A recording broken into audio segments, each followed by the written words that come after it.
Adventure in the Hills, a story by Annette Smith and illustrations by Loma Tilders.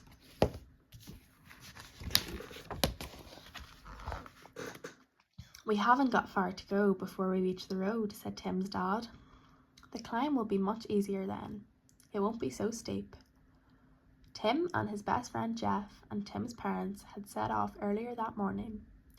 They were making their way along forest tracks leading up to the lookout. It was near the top of the hill behind their holiday cabin at Blue Lake. They walked on, and soon the track led out of the forest and onto the road. "It looks muddy," said Tim. "There must have been a lot of rain up here lately." "What do they use a road like this for?" asked Jeff. "Forestry workers and scientists often come up here to check the growth of trees," explained Dad. "And on weekends, trail bike riders can use it too." As they came around the bend in the road, they stopped and stared. Part of the hillside had slipped away. An enormous pine tree lay across the road. Among the rocks and mud they had been pushed down. "This is going to be really dangerous for vehicles coming around the bend," exclaimed Jeff. "If bike riders are travelling really fast, they won't be able to stop in time." "At least riders coming in from the other direction will be able to see it," said Mum.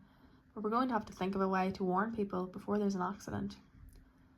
Just then they heard the sound of a trail bike engine in the distance. As the rider changed gear to come up the hill, "Quick!" shouted Jim. "We've got to do something." Tim and Jeff raced back down the hill to stop the bike before it reached the bend. "Grab that small branch over there," yelled Jeff as he began to pull off his t-shirt. "This red colour will be a good warning. Help me put it at the end of the branch and we'll wave it like a flag." As the boys threaded the end of the branch through the sleeves of the t-shirt, the noise of the trail bike became louder and louder. The two boys stood in the long grass at the side of the road.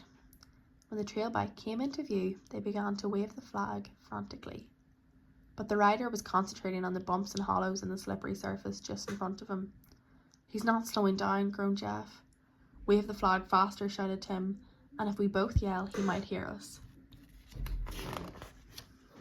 Just when Tim and Jeff thought that the rider was going to race past, he looked up and saw them. He swerved and skidded to a stop. "Hey," he called, pushing back the goggles on his helmet. "What's the problem?" Tim and Jeff ran over to the rider and told him about the tree and hill and the hillside around the bend. "That could have been really dangerous," he said. "Thanks for warning me. What are you two doing out here?" "I'm Tim and this is Jeff. We're on a hike with my parents," replied Tim. "They're further up the road on the hillside." "Well, I'm Scott," said the rider. "I was going to do a hill climb on this road today with my two friends, but it looks as though we might have to call it off." "Will you be able to warn the others?" asked Jeff anxiously. "Yes," replied Scott as he pulled a two-way radio from his pocket. "They're starting in a few minutes. I just came on ahead to make sure that the course was safe. It's a good thing I did." When he had finished his call, Scott said, "The others have decided to come up here now because they want to see if it would be possible to clear a track between the bank and the trees." By the time the other riders arrived, Tim's parents had caught up with the boys. They all went to look at the hillside. "There's a place over there where we can get a few branches and some of the smaller rocks," said Scott. "We'll be able to make a track wide enough for a trail bike. The rest of the hillside will have to be cleared away by the bulldozer." Tim looked at his parents and then to Scott. "We could help too," he said. Scott nodded at the boys and said, "Thanks, Tim. We'll probably need all the help we can get."